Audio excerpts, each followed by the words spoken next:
समुदाय अखिलेश्वर अकारण करुणा वरुणालय मर्यादा पुरुषोत्तम श्री रघुनंदन सरकार के पावन चरणों में प्रणाम करते हुए भगवान प्रभु श्री रामचंद्र जी की वांगमयी प्रतिमूर्ति श्रीमद रामचरितमानस पावन पुराण को प्रणाम करते हुए नंद नंदन ब्रज नंदन यशोदा नंदन आनंद कंद श्री कृष्ण चंद्र भगवान के पावन चरणों में प्रणाम करते हुए भगवत कथा के अहरनिश वक्ता महामृत्युंजय आशुतोष औढ़रदानी शाम्ब सदाशिव बाबा के पावन चरणों में प्रणाम करते हुए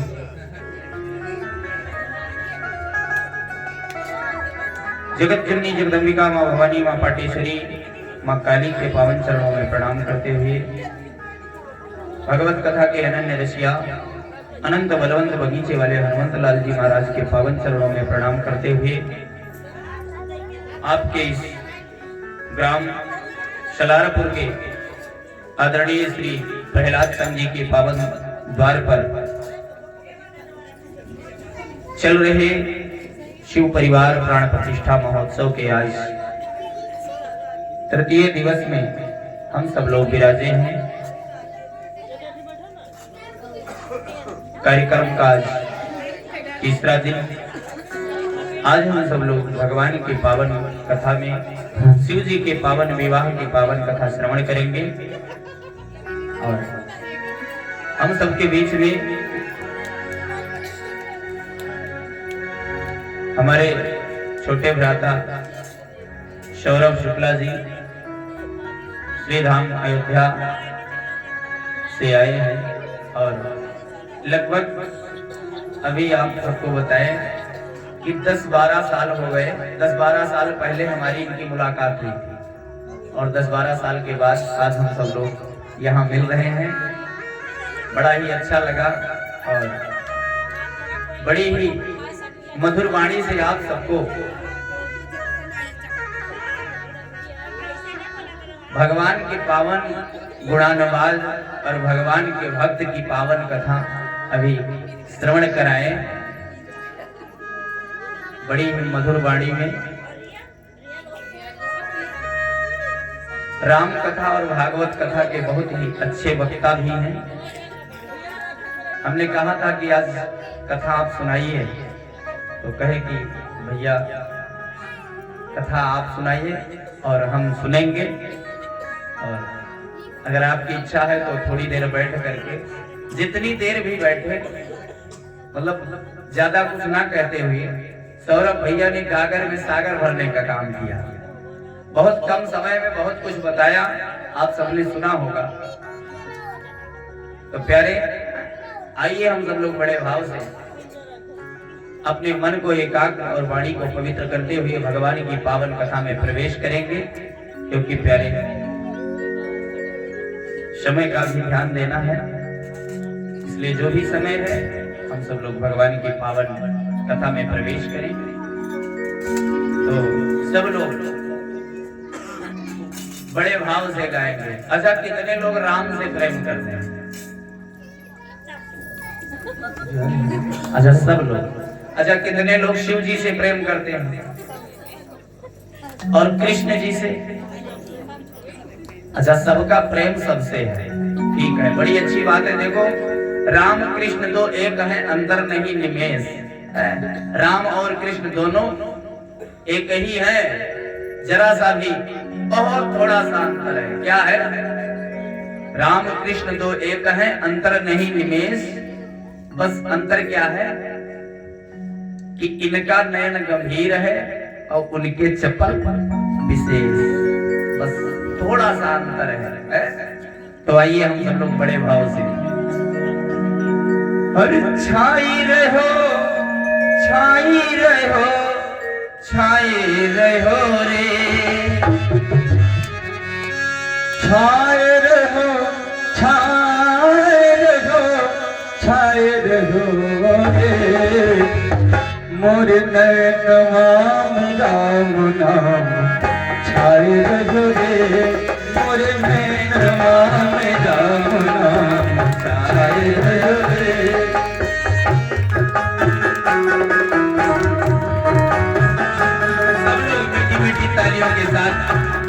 देखिए सब लोग गाइए। छाई रहो छाई रहो छाई रहो रे, छाई रहो। ऐसे यह मेरे गई हो तो बात ना बनी। छाई रहो छाई रहो छाई रहो रे।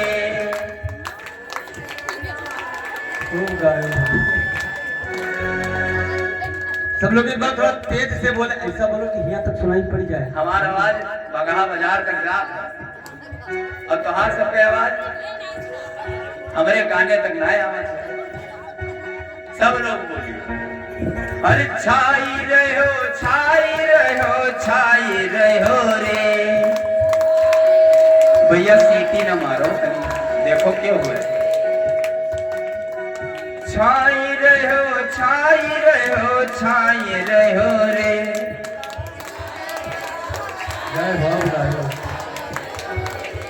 मोरे नैनवा में राम नाम छाए रहो रे।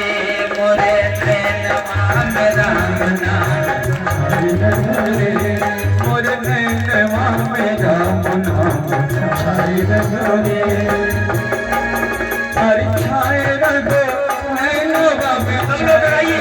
नैनवा में, अरे नैनवा में राम नाम, नैनवा में राम नाम छाए रहो रे। मोरे नैनवा में राम नाम छाए रहो रे। मोरे नैनवा में राम नाम छाए रहो रे।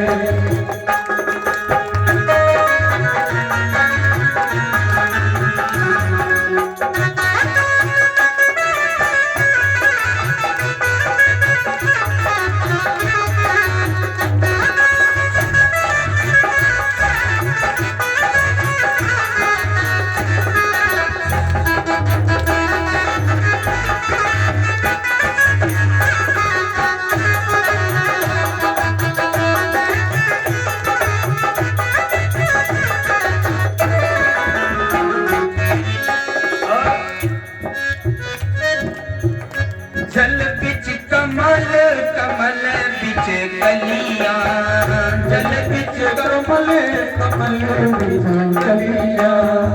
जल बिच कमल कमल बिच कलियां। जल बिच कमल कमल बिच कलियां।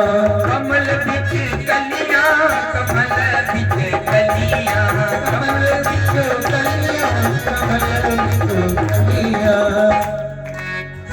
वही कलियां पे भंवरा, अरे वही कलियां पे भंवरा छाए रहो रे। मोरे नैनवा में राम नाम छाए रहो रे। राम नाम छाए रहो रे। मोरे नैनवा में राम नाम छाए रहो रे।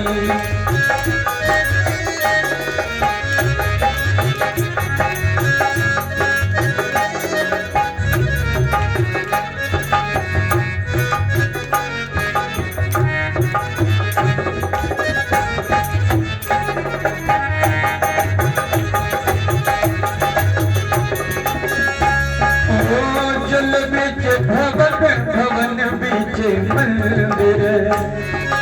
जल बिच भवन भवन बिच मंदिर। हरे मंदिर में हरि गुण गाए रहो रे। हरे मंदिर में हरि गुण गाए रहो रे। मोरे नैनवा में राम नाम छाए रहो रे। मोरे नैनवा में राम नाम छाए रहो रे।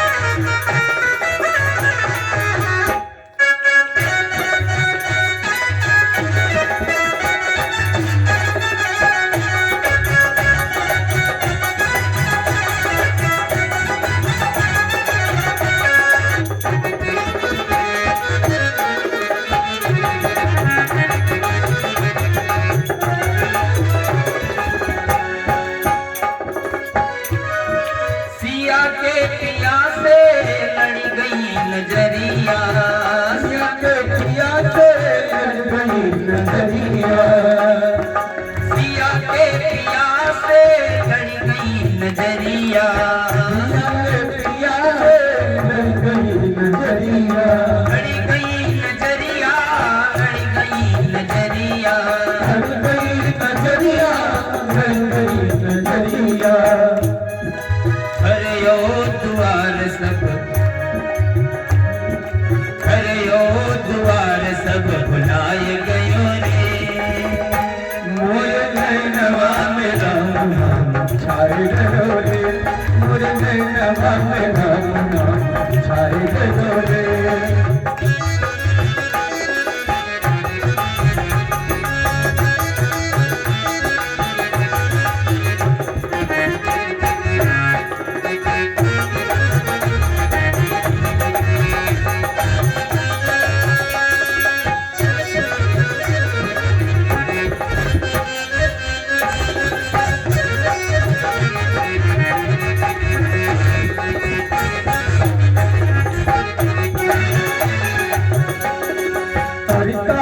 कबीर सुनो भाई साधो, कहत कबीर सुनो भाई साधो, अरे गुरु पे चरनिया, हाय गुरु पे चरनिया बताए रजोरी, मोर नैनवा में राम नाम छाए रजोरी, मोर नैनवा में राम नाम छाए रजोरी, मोर नैनवा में राम।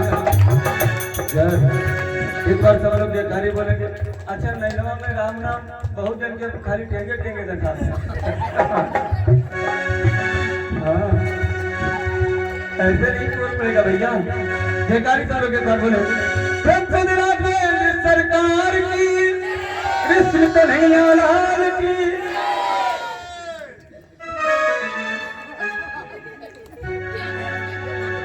बोले आनंद कंद भगवान की। प्यारे, कल हम सब लोग कौन सी कथा सुने थे? किसी को याद है? ना याद? यमर बहिनी।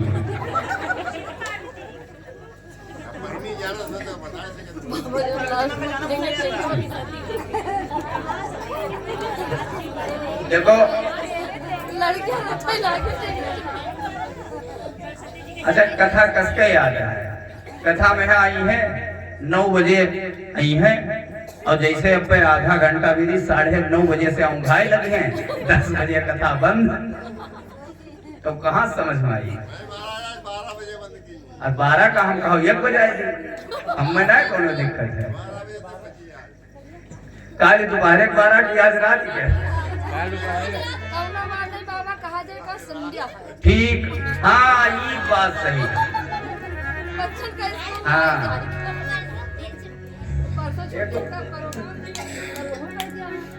एक और गाना आया था, कौन सा गाना था?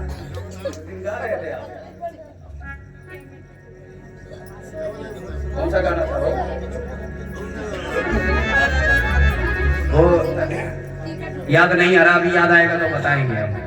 बोले भक्तवत्सल भगवान की।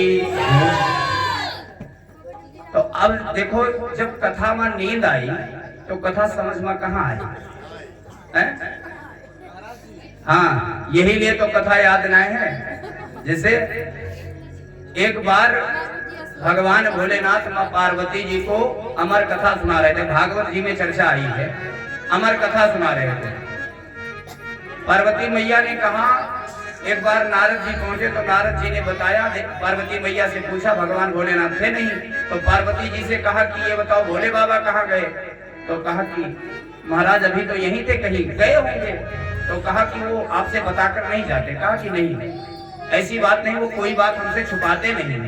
तो कहा कि नहीं छुपाते हैं। कहा नहीं। कहा कि ये बताओ भोले बाबा के गले में मुंडों की माला है, वो माला जो मुंड है वो किसके है, कभी बताया आपको?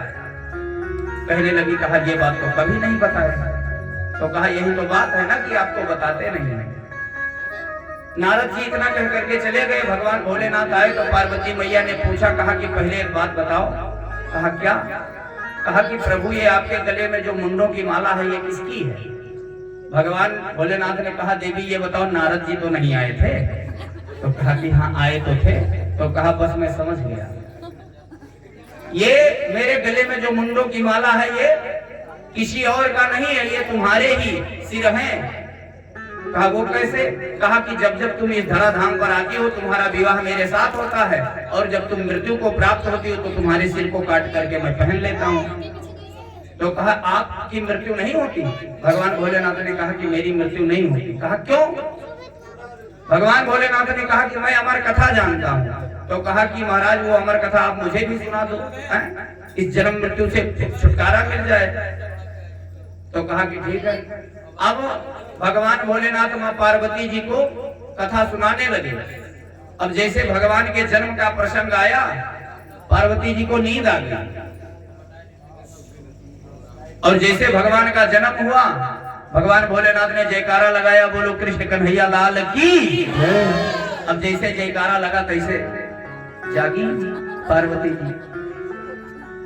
कहीं महाराज, कहीं हाँ देवी, कहीं कहने लगी। कहा कि ये बताओ भगवान का जन्म हो गया? कहीं हाँ भगवान का जन्म तो हो गया। कहा कि जन्म की कथा तो मैं सुन नहीं पाई। तो कहा देवी वो कैसे? कहा हमको नींद आ गई। पार्वती मैया कहने लगी, अरे कथा ना कछु जान पायूं नींद के मारे, कथा ना कछु जान पायूं नींद के मारे, कथा ना कछु जान पायूं नींद के मारे, कथा ना कछु जान पायूं नींद के मारे, नींद के मारे, नींद के मारे, नींद के मारे, नींद के मारे, नींद के मारे, हाय नींद के मारे, कथा ना कछु जान पायूं नींद के मारे, कथा ना कछु जान पायूं नींद के मारे, कथा ना कछु जान पायूं नींद के मारे। एक तो इधर माँ पार्वती जी को कथा समझ में नहीं आई, और दूसरा नुकसान किसका हुआ? जब महाराज अभिमन्यु जी अपनी मां के गर्भ में थे तो महाराज अर्जुन जी चक्रव्यूह भेदन की कथा कह रहे थे, और महाराज अभिमन्यु जी गर्भ में ही कथा सुन रहे थे। लेकिन हुआ क्या कि पूरी कथा नहीं सुन पाए। महारानी सुभद्रा जी को भी नींद आ गई तो उनका भी नुकसान हुआ। क्या?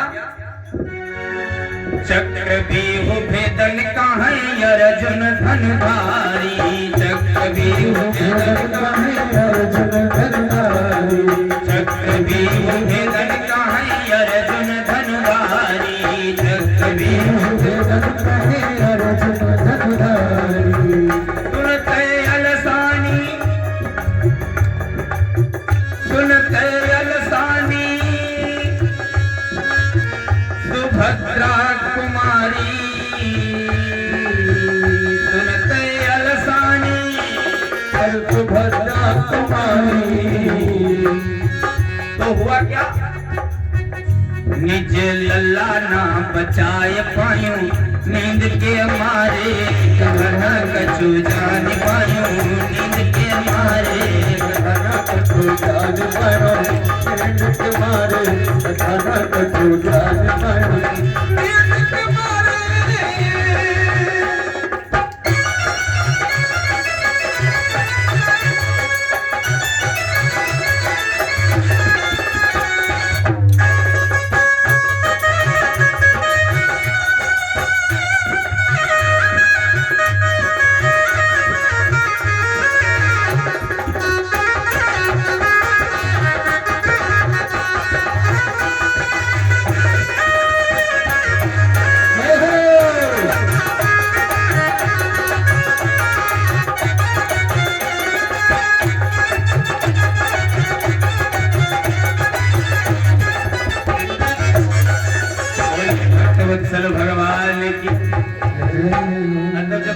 यहाँ पार्वती जी के समझ में नहीं आवा तो हमरे तोहरे कस के आई। एक जगह कथा होत रहा, एक जनी माता जी आवे और बढ़िया वो कथा में यहाँ सोफा उफा लाग रहा है, बढ़िया चकाचक व्यवस्था रहा है। माता जी आवे बढ़िया कुलकुल सोफा देख के बैठे और जैसे बाहर पंडित जी कथा शुरू करे पहले माता जी का नींद आ जाए, सोवे और जैसे कथा बंद होए प्रसाद बांटे वाले प्रसाद बांटे लगे, माता जी के लगे जाए जगावे, कहे माता जी प्रसाद ले लो कथा होएगा, और वो प्रसाद ले और घरे चली जाए। अब 7 दिन तक कथा भवा, 7वें दिन भाई 7वें दिन विश्राम रहा कथा के। माता जी पहुंची तो वह दिन माता जी का नींद ना आया और रोवे खाली बैठी और लागी रोवे। अरे अतरा रोइन की मैट वैट जतरा तरा रहा सब भीज गया। पंडित जी सोची कहीं नहीं माता जी रोजे आवत रही तो सोवत रही, आज रोवत का है। जब कथा बंद भा तो माता जी का बलाइन पंडित जी कहीं माता जी सुनो, कहीं का पंडित जी कहीं नहीं बताओ रोजे कथा में हम रोवत नहीं रहे महतारी, आज रोवत काहे रहे? तो कहीं महाराज रोवत यही ले रहे हम कि आपके कथा में चली आवत रहे हम तो 3 घंटा कथा कहत रहे और बड़ा सुकून के नींद आवत रहा, और आज के बाद तो कथा हुई ना, तो महाराज अब हमारी नींद हराम होएगा। पंडित जी पूछी कहीं की बताओ घरे सोवत नहीं है? तो कहीं की घरे सोवत न कहो महाराज, घरे हमरे नींद ना आवत है, अतना खरस्टक रहा था और दूठो पतो है जो कहूँ मान लो सोवे लागे तो वही लड़ाई लगी है, मैं कर कर कर कर लड़ाई लगी है वही में नींद सब कहीं बूढ़ा सारा दिन सोते है। तो महाराज यही से हम रोहित है, तो पता नहीं भगवान जाने क्या कह पतो कतरा सेवा करत हुए शायद कथे में नींद आवत। बोलिए भक्त वत्सल भगवान की। कल पार्वती जी का जन्म हुआ था, है ना? कल पार्वती जी का जन्म हुआ। जब पार्वती जी के स्वरूप में, पार्वती जी का स्वरूप क्या है? श्रद्धा, और भगवान भोलेनाथ विश्वास। श्रद्धा विश्वास रूपिणो। जब श्रद्धा आएगी हम आपके अंदर और दिन प्रतिदिन जब श्रद्धा बढ़ेगी तो प्यारे एक ना एक दिन संत का दर्शन जरूर होगा। पार्वती जी का जन्म हुआ, पार्वती जी बढ़ने लगी तो नारद जी पहुंच जाते हैं, और जब नारद जी पहुंचे तो महाराज देखो नारद जी का लोग अलग अर्थ लगाते हैं, कुछ गलत अर्थ लगा लेते हैं, है ना? अगर मान लो कोई लड़ावे भिड़ावे वाला काम करे लाग तो का कहिए गांव देहात में कहा कि नारद हो, लेकिन नारद जी लड़ावे भिड़ावे वाला काम नहीं करते रहे। नारद जी जानते हो क्या है प्यारे? जिनको नारद जी मिले हैं उनको भगवान जरूर मिले हैं, वो चाहे जो हो। नारदो देव दर्शना, जिनको नारद जी मिले उनको दर्शन मिला, चाहे वो रावण रहा हो, चाहे कुंभकर्ण रहा हो, चाहे कंस रहा हो, और चाहे वो ध्रुव और प्रहलाद रहे हैं। जिनको नारद जी मिले हैं उनको भगवान की कृपा जरूर मिले। तो नारद जी पहुंचे। जब नारद जी पहुंचे तो महाराज हिमांचल ने खूब सेवा सत्कार किया, मां मैना ने खूब सेवा सत्कार किया और अपनी बिटिया पार्वती को बुलाया और ले जाकर के प्रणाम कराया चरणों में। देखो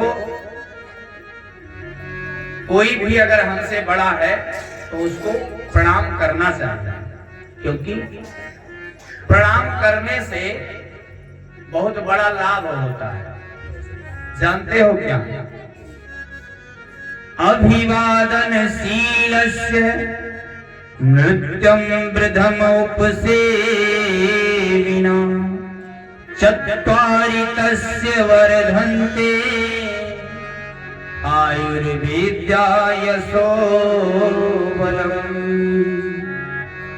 प्यारे, अपने से बड़ों को अगर प्रणाम करोगे ना तो उससे जानते हो 4 चीजें बढ़ती, आयु, विद्या, यश और बल, ये 4 चीजें बढ़ती हैं। इसलिए अगर कोई हमसे बड़ा हो तो उसे प्रणाम करना चाहिए, जयराम जी की बोलना चाहिए, सीताराम बोलना चाहिए, बहुत फायदा है।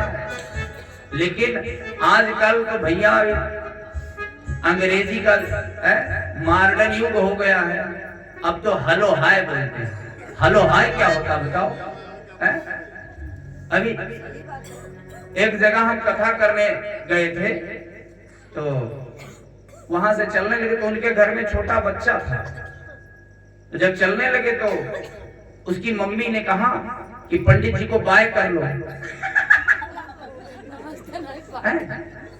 अब उसने ऐसे हाथ हिलाया तो हमने सोचा कि ये बालक कह रहा है कि अब दोबारा मत आना।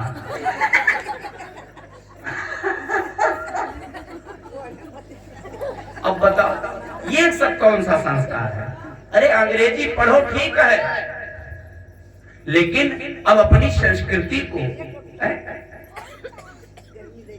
भूल जाओ, ये तो गलत बात है।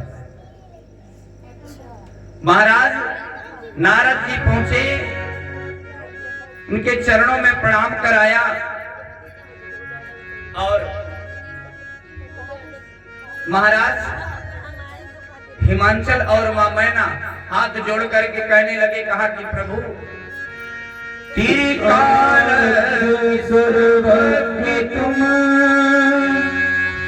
गति सर्वज्ञ तुम्हारी, कहव सुता के दोष गुण, मुनिवर हृदय विचार। कहा कि महाराज आप तो त्रिकालज्ञ हैं, सर्वज्ञ हैं, सब कुछ जानने वाले हो। महाराज आप हमारी कन्या की भाग्य रेखा को देख करके बताओ कि इसके भाग्य में क्या लिखा है। अब नारद जी ने अपना नेत्र बंद किया और ध्यान किया। तो जब नारद जी ने ध्यान किया तो उनको तो साक्षात पारंबा नजर आई, जगदम्बा भवानी का दर्शन किया नारद जी ने और उनके गुण और दोष को विचार करके कहने लगे, कह मुनि भी हसी गूढ़ मृदुबानी, गूढ़ मृदुबानी, सुता तुम्हारी सकल गुण खानी, सुता तुम्हारी सकल गुण खानी, सुंदर सहज सुशील सयानी, सुशील सयानी, नाम उमायं पिता भवानी, नाम उमायं पिता भवानी, संरक्षण पल्ल कुमारी, पल्ल कुमारी, होई संतत यही प्यारी, होई संतत यही प्यारी, सदा चले यही कर अभिभाता, यही तेजस पई है पितु माता, यही तेजस पई है पितु माता।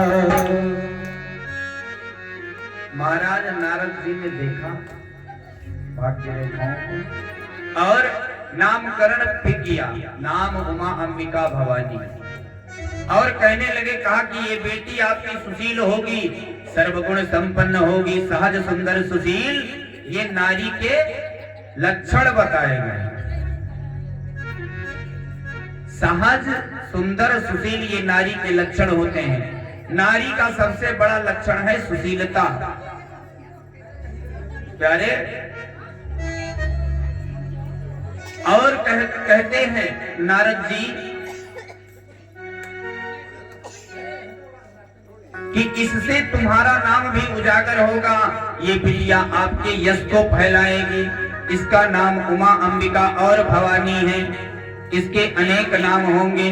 सारे संसार में इसकी पूजा होगी। इसकी सेवा करने वाले के लिए कुछ भी दुर्लभ नहीं होगा। इसके नाम स्मरण से स्त्रियां अपने प्रतिव्रत धर्म की कसौटी पर खरी उतरा करेंगी। ये पतिव्रता बनेगी। सुलक्षण सुता तुम्हारी, सुलक्षण सुता तुम्हारी, सुनोते अब गुण दुई चारी, सुनोते अब गुण दुई चारी। अरे गुण अमान मात पितहीना, अगुण अमान मात पितहीना, उदासीन सब संशय छीना, उदासीन सब संशय छीना। प्यारे, नारद जी ने खूब बखान किया। सब गुण संपन्न होगी, इसकी पूजा पूरे संसार के लोग करेंगे। प्यारे, यत्र नार्यस्त पूजन्ते रमन्ते तत्र देवता। जहां पर नारियों की पूजा होती है वहां पर देवता रमण करते हैं। और प्यारे, ये हमारा भारत देश ही ऐसा है जहां पर नारियों को देवी का दर्जा दिया गया है, और कहीं ऐसा नहीं है। प्यारे, इस प्रकार वर्णन किया और कहा, नारद जी कहते हैं कि 2-4 अवगुण है इसमें। अब जैसे ही अवगुण का नाम लिया तो कहा कि महाराज अवगुण क्या है ये तो बताने की कृपा करो। कहा, नारद जी कहते हैं कि इसको जो पति मिलेगा कुछ अटपटा मिलेगा। इसकी हस्तरेखा को देख करके ऐसा लगता है कि जो इसको पति मिलेगा वो अवगुण होगा। प्यारे, उसके अंदर कोई गुण नहीं होगा। अमानी, जिसको मान की इच्छा नहीं, और उसके माता पिता नहीं होंगे। उदासीन होगा, योगी होगा, नंगा होगा, अमंगल वेश वाला, और संशय छीना है। संशय तो उसका होगा ही नहीं। जोगी जटिल अकाम मन, नदन अमंगल वेश, अस स्वामी यही मिले परी हस्त यस रेख। कहा कि इसका जो पति होगा इसके हाथ की रेखा ऐसी बता रही है कि जो इसका पति होगा वो इस प्रकार का है। जोगी होगा, जटिल होगा, अकाम होगा। जब इस प्रकार कहा, अच्छा देखो, अगर बतुआए लो सफेद तब हम कहेंगे। एक जगह कथा होता है, सुन लियो। तमाम जनी तो बहुत दिन के बाद मिली हुई है ना। एक जगह कथा, जग्गू एक जगह कथा होत रहा। वो कथा में यहाँ 2 जनी सखी बड़े दिन के बाद मिली। अच्छा, अब जब सखी मिली तो मैं सखी का हाल चाल है, घर के वृतांत खोदी। पंडित जी तो कथा कहा मस्त है, अब वहां रुके घर के कथा चलते। कहीं सखी और बताओ, लड़के ब्याह हुआ होगा, कहीं हाँ ब्याह होगा, कहीं पतवन का हाल है, कहीं बहुत बढ़िया है। अच्छा, हमारे यहाँ के एक परंपरा और है, क्या है बताओ।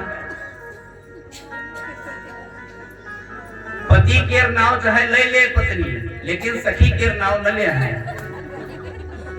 ये मेरे पे नहीं है। हाँ अब कहेंगे कि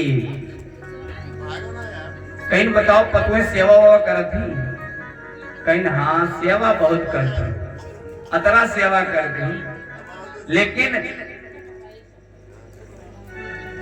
एक सखी दूसरे सखी से कहती कि सखी बड़की पतहिया तो रही तो कुछ करतो रही, लेकिन जब से छटकी आई, देखो जो छोट हुए थे भाई मैं ऋषियायो से ना तकन मन ही मन करिया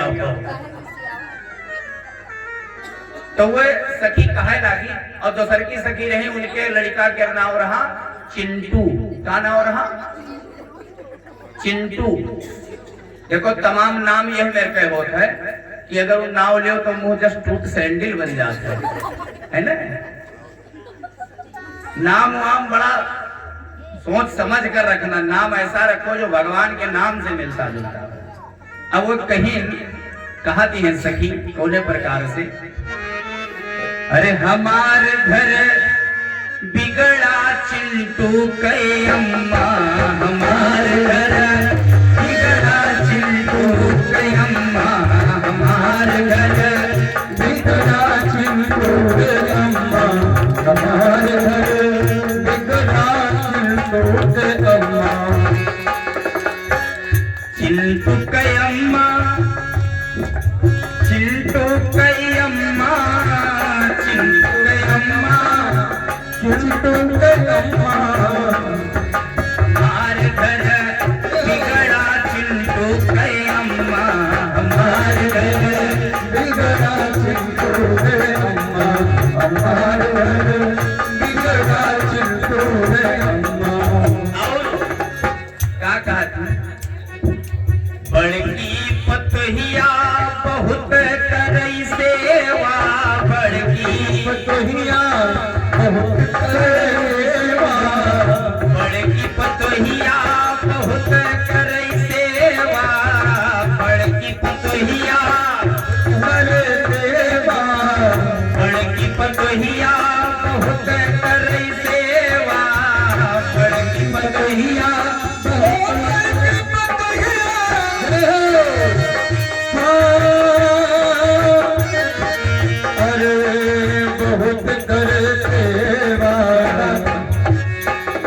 पतहिया बहुत करेवा, और छोटकी रोजई, और छोटकी रोजई मचाए रहे झगड़ा चिंटू के अम्मा, हमारे घर बिगड़ा चिंटू के अम्मा, हमारे घर बिगड़ा चिंटू के अम्मा, हमारे घर बिगड़ा चिंटू के अम्मा, हमारे घर बिगड़ा चिंटू के अम्मा।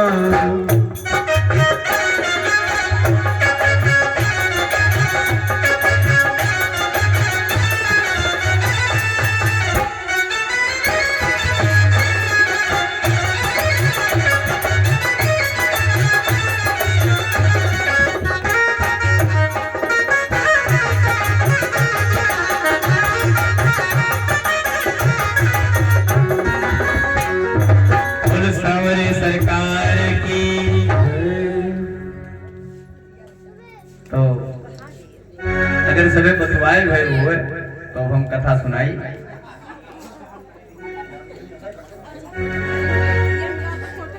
अच्छा सही कहा था। देखो बोलो बतवाओ ना,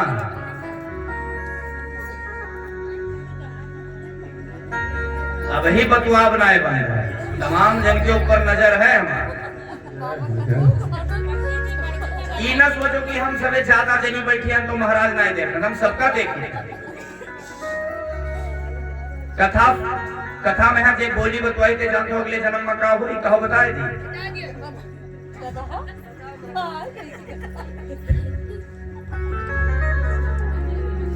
कि तो बतुआ बंद कर दो ना, अब बताए थी। कथा सुने माजे कोई आवे बोले ओ बतुआए, कथा सुने माजे कोई आवे बोले ओ बतुआए, वही पाप से कौआ होई गए,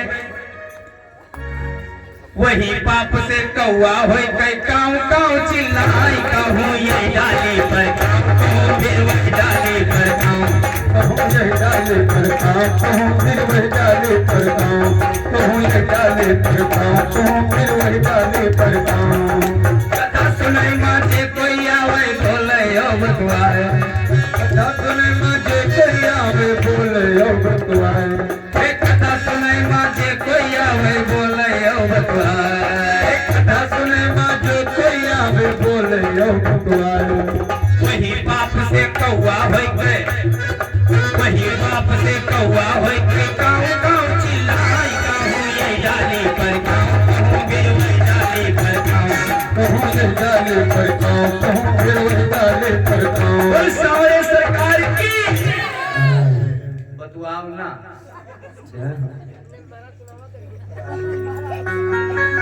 जोन जोन करी हो कुल सुनाई जाने रहे। अब मान लो देखो आवाज बहुत दूर तक जाता है, जब बहरे सुनत हुई तो सोचत है कि गांव का आदमी कौन मेरे महाराज यह मेरे सुनावत है, उनके लोगन के पल्ले ना परत है कुछ। हाँ प्यारे, कौन कथा कहा था?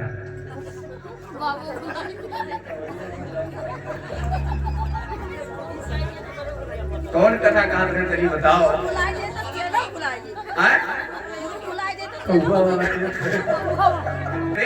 कहा कि जो इनको पति मिलेगा वो जोगी जटिल काम मन नगन अमंगल बेस वाला होगा, है जोगी होगा, जटिल होगा, काम होगा। अस स्वामी यही काम मिले परी हस्त अस रेख, इनके हाथ की जो रेखा है इस प्रकार बता रही है। अब महाराज हिमांचल और मां मैना को बहुत चिंता हुआ, बहुत चिंतित हुई,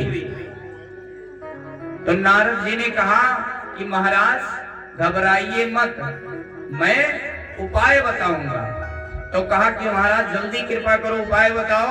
तो नारद जी ने बताया जो तब करे कुमारी तुम्हारी, जो तब करे कुमारी तुम्हारी, भाव में तीसरे त्रिपुरारी, भाव में तीसरे त्रिपुरारी,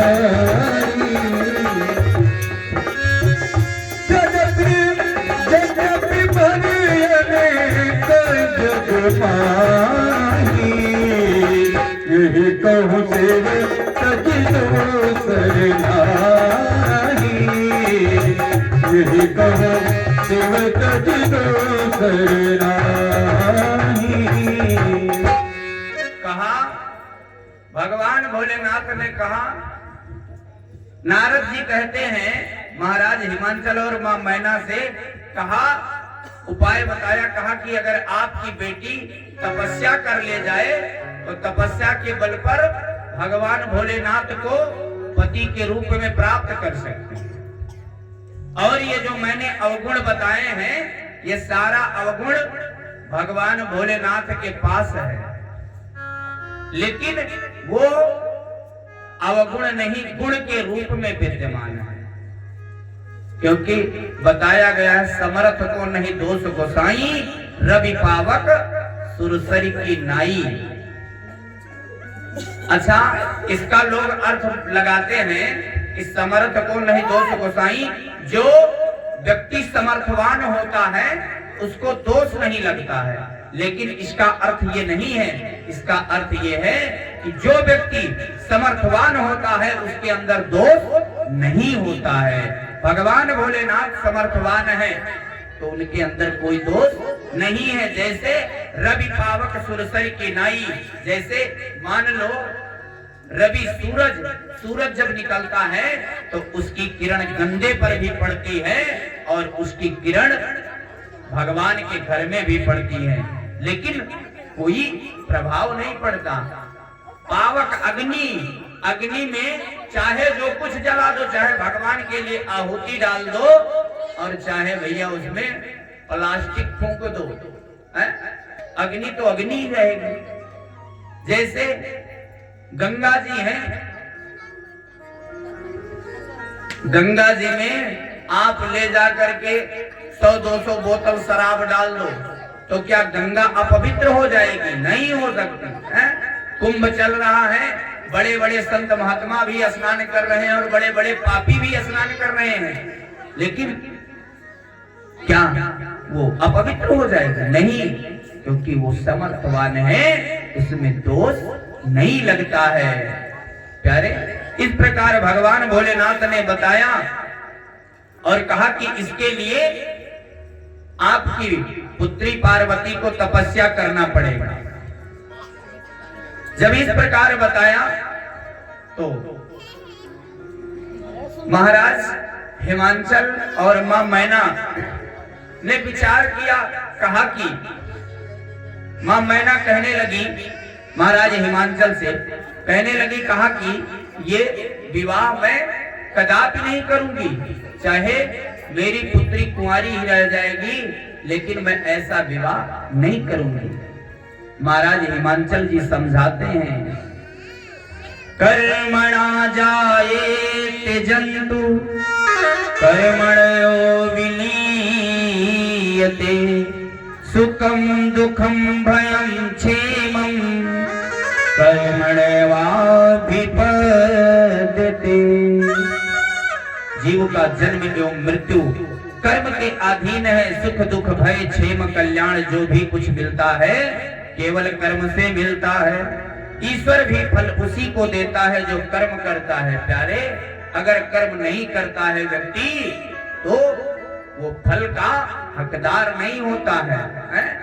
आपके पास 50 बीघा खेती हो और खेती में जाओ, बीज डाल करके चले आओ, हैं? फिर मुड़ करके खेत को न देखो तो कितना पैदा होगा उसमें?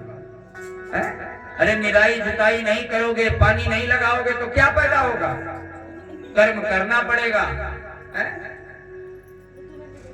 बिना कर्म के कुछ नहीं। कर्म प्रधान है, कर्म प्रधान विश्व रचिराठा, कर्म प्रधान विश्व रचिराठा, कर्म प्रधान विश्व रचिराठा, कर्म प्रधान विश्व रचिराठा, जो जस करहि तब फल जाता, जो जस करहि तब फल जाता। कर्म की प्रधानता है। अगर आप कर्म नहीं करोगे, कर्म से ही प्रारब्ध बनता है। अगर कर्म अच्छे हैं तो प्रारब्ध अच्छा होगा, उसका परिणाम अच्छा मिलेगा। अगर कर्म बुरे हैं तो उसका परिणाम बुरा होगा। आज नहीं तो कल, कल नहीं तो परसों मिलेगा जरूर। इस प्रकार महाराज हिमांचल अपनी पत्नी मां मैना को समझाते हैं। धीरे धीरे समय बीता, पार्वती मैया रात्रि में सोई और एक दिन की बात है, जब सुबह उठ करके आई तो अपनी माँ से कहने लगी कि माँ सुनहु बात मैं दीखियस, सपन सुनाओ तो सुंदर गौर प्रबद असवपदेश अपनी मैना मैना से कहती हैं कि माँ, आज मैंने रात में एक स्वप्न देखा। कहा क्या? कहा कि एक पंडित जी आए हैं, श्वेत वस्त्र पहने, श्रेष्ठ ब्राह्मण ने मुझे बड़ा सुंदर उपदेश किया। उन्होंने मुझसे कहा कि तुम तपस्या करो, तपस्या रूपी कर्म करोगी तो तुम्हें श्रेष्ठ पति प्राप्त होगा। नारद जी ने जो कहा उसे सत्य मान करके तप करो। अब जैसे ही इस बात को बताया, मां मैना को नारद जी की वो बात याद आ गई, क्योंकि प्यारे तपस्या के बल पर ही सब कुछ संभव है। अगर तपस्या नहीं है, त्याग नहीं है, तो कुछ नहीं कर सकते। क्योंकि प्यारे रामचरितमानस में पूज्यपाद गोस्वामी बाबा तुलसीदास जी लिखते हैं, तप बल रचे प्रपंच विधाता, तप बल विष्णु सकल जगताता। राम सिया राम जय जय राम, सिया राम जय जय राम, सिया राम जय जय राम।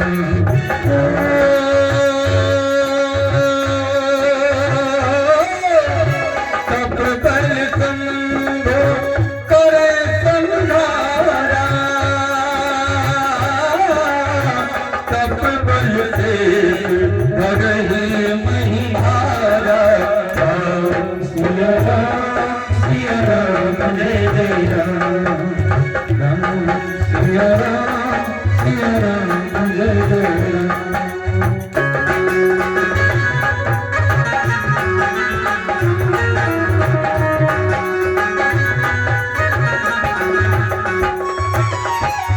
तप आधार सब सृष्टि भवानी, करई जाए तपस जिय गानी। राम सिया राम जय जय राम, सिया राम जय जय, सिया राम जय जय राम।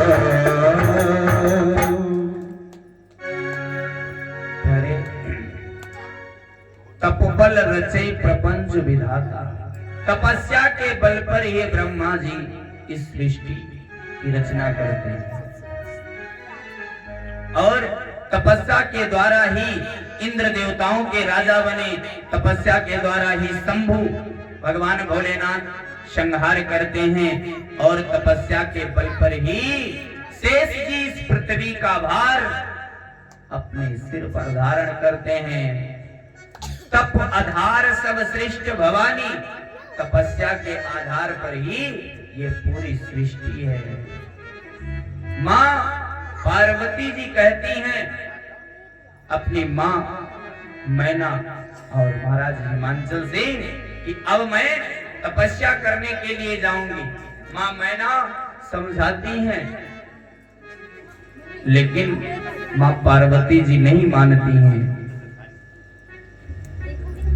मां पार्वती जी तपस्या के लिए निकल पड़ती हैं, और इधर महाराज वेदशिरा ऋषि जी आते हैं। महाराज हिमांचल और मां मैना को समझाते हैं कि आप निश्चिंत रहें महाराज, अपनी बेटी को तपस्या के लिए उत्प्रेरित करें। निश्चित रूप से उसे भगवान शंकर पति के रूप में मिलेंगे, जैसा नारद जी ने कहा है उस वचन को आप सत्य समझें।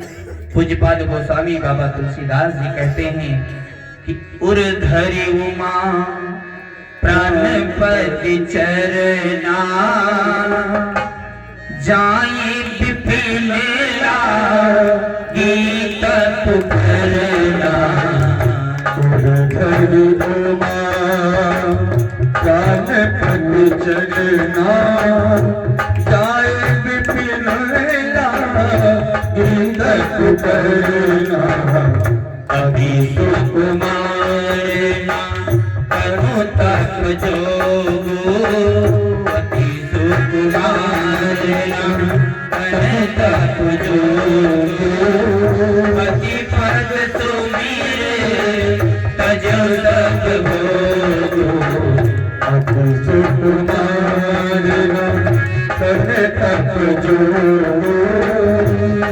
पद सुमीरी अजब सब हो नव चरण हो निति नव चरण उपजय अनुरागा बिसरी देह सपहि बन लागा बिसरी देह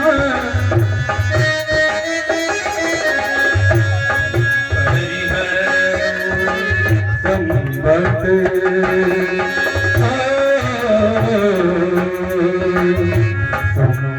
सहस मूल फल खाए संबत सहस मूल फल खाए सब खाए सब बरस रहाए कछु दिन भोजन बारी बतासा कछु दिन पीन कठिन उपवास कछु दिन भोजन बारी बतासा किए कठिन कछु दिन उपवास। माँ पार्वती जी जंगल में जाती हैं, अति सुकुमार न तनु तप जोगु, बहुत ही सुकुमार हैं, लेकिन फिर भी पति पद सुमिर तजो सब भोगु, सब त्याग करके केवल ही केवल माँ पार्वती जी का अनुराग भगवान भोलेनाथ के चरणों में हुआ और ऐसी तपस्या किया कि नित्य नव चरण उपज निर रोज उनका अनुराग भगवान के चरणों में बढ़ता गया और अपने शरीर का शुद्ध बुद्ध खो बैठी। इतना घोर तप किया प्यारे। और मां पार्वती ने ऐसी विचित्र तपस्या करी, कुछ दिन तो सूखे पत्ते खा करके बिताए और कुछ दिन साग, साग जानते हो? अच्छा कितने लोग साग जानते? साग बताओ कितने लोग?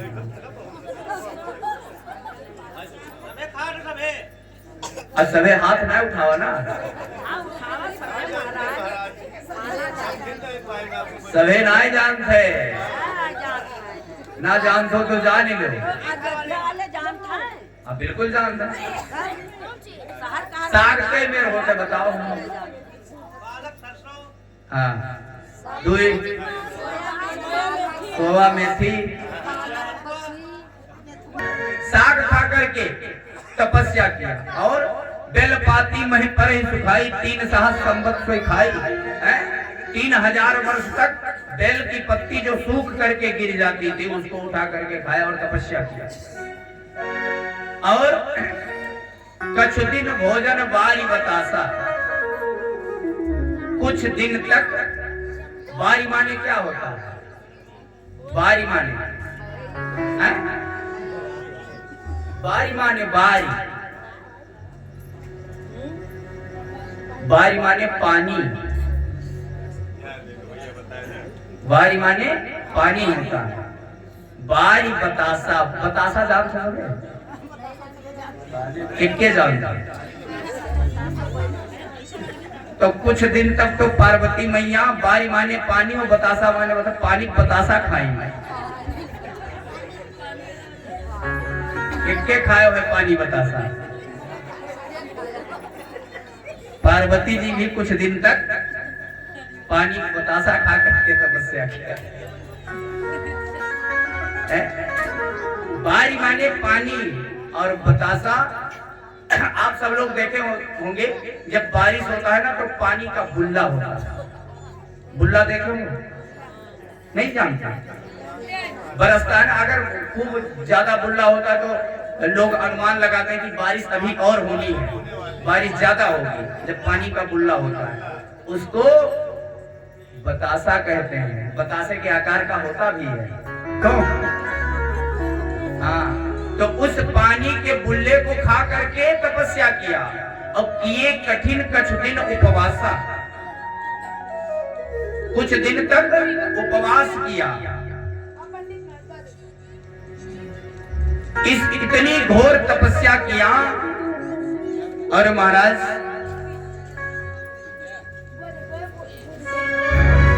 पुनि परिहर्यो सुखानो परना उमहि नाम तब भयो अपर्णा।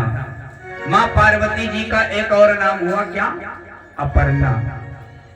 इतना घोर तपस्या किया मां पार्वती जी ने।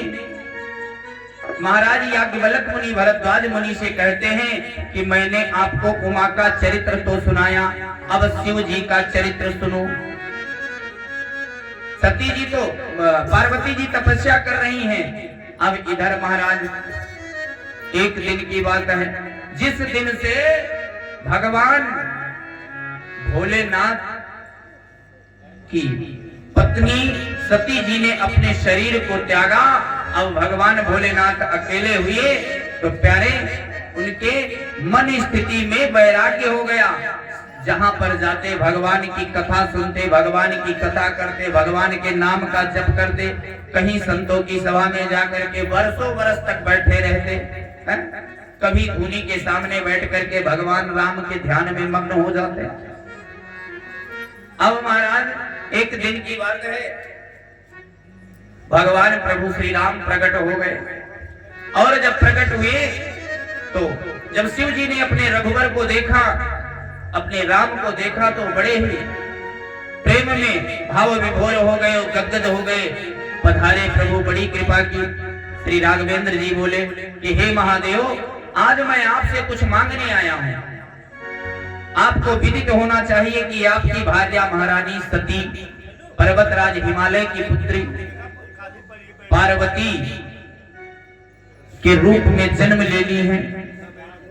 आजकल वे आपकी तपस्या में लीन है। हे शिव जी, मैं तो आपसे एक ही प्रार्थना करता हूं कि अब आपको विवाह करना चाहिए।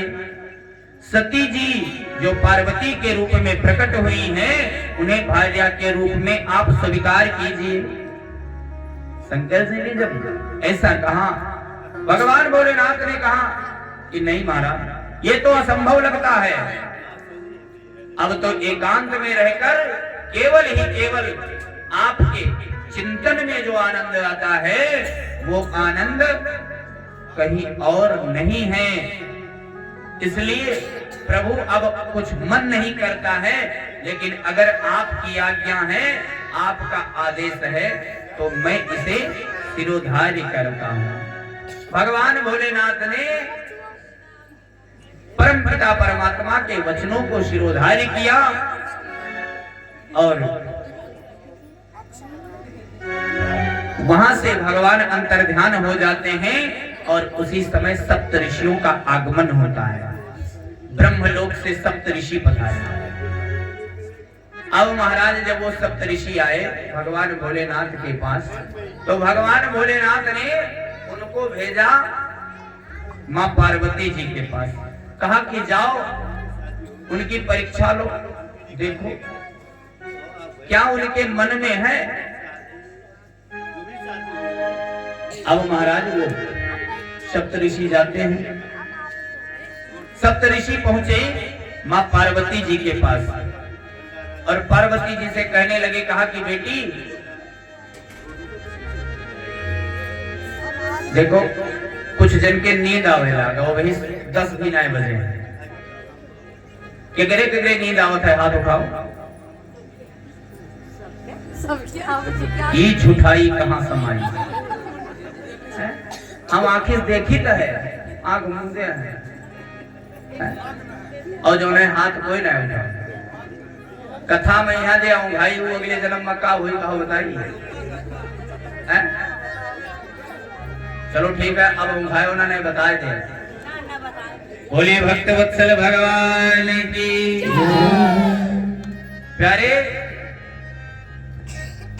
मां पार्वती जी के पास पहुंचे सप्तऋषि और कहने लगे, कहा कि बेटी ये तपस्या तुम क्यों कर रही हो? तो पार्वती मैया ने कहा कि मैं भगवान भोलेनाथ को प्राप्त करना चाहती हूँ। कहा क्यों? कहा कि मैं उन्हें पति के रूप में स्वीकार करना चाहती हूँ। उनको मैंने अपना पति बना लिया है। महाराज सप्तऋषियों ने कहा कि देवी ऐसा क्यों? मैं तुम्हारे लिए, क्या तुम्हें ऐसे वर से सुख मिलेगा? निर्गुण नीलज कुबेश कपाली, अकुल यगेह दिगंबर व्याली। ऐसे वर से तुम्हें क्या सुख मिलेगा? उपदेश तो तुम्हें नारद जी ने किया है, उसके बहकावे में आ गई। परंतु बेटी, तुम्हारी कठोर तपस्या को देख करके मेरा हृदय द्रवीभूत हो गया। इसलिए यदि तुम चाहो तो मैं अद्भुत पति तुम्हारे लिए सोचा है, जिसका नाम विष्णु है। देवता भी जिसका वंदन करते हैं। दूषण रहित सकल गुण राशि, श्रीपतिपुर वैकुंठ निवासी, जिसमें कोई अवगुण नहीं है, सद्गुणों की राशि है। पीतांबरधारी नील कमल जैसी दिव्यांग क्रांति लक्ष्मी जिनके चरणों में निवास करती हैं, जो स्वयं वैकुंठ में निवास करते हैं। मैं उनके साथ तुम्हारा विवाह करा दूंगा। देवी, महाराज दक्ष के 11,000 पुत्रों को नारद जी ने वैराग्य का मार्ग दिखाया। नारद जी ने कभी किसी का घर बसाया है क्या? देवी, तुम ये मत करो। मैं तुम्हारा अच्छे वर से, विष्णु से तुम्हारा विवाह करा दूंगा। इस तपस्या को तुम छोड़ दो। लेकिन मां पार्वती जी ने कहा कि नहीं महाराज, अरे चक्र वाला ना लूंगी मैं, धनुहा वाला ना लूंगी, चक्र वाला ना लूंगी मैं, धनुहा वाला ना लूंगी, मैं बालम वही लूंगी। और बूढ़ा गोयल वाला मैं बालम वही लूंगी। बूढ़ा गोयल वाला मैं बालम वही लूंगी।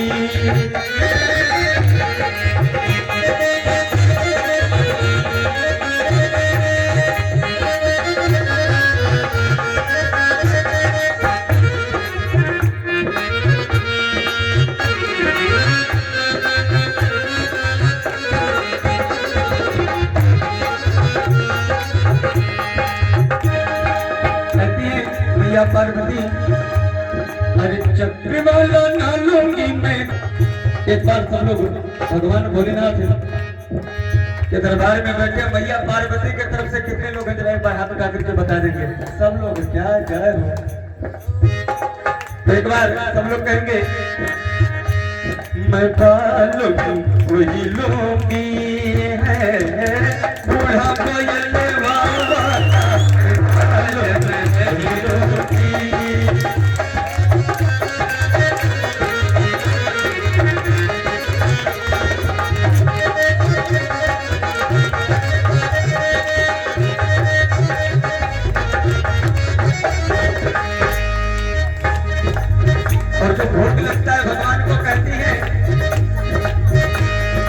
लड्डू वाला ना लूंगी मैं, पेड़ा वाला ना लूंगी, लड्डू वाला ना लूंगी मैं, पेड़ा वाला ना लूंगी, मैं बालम वही लूंगी।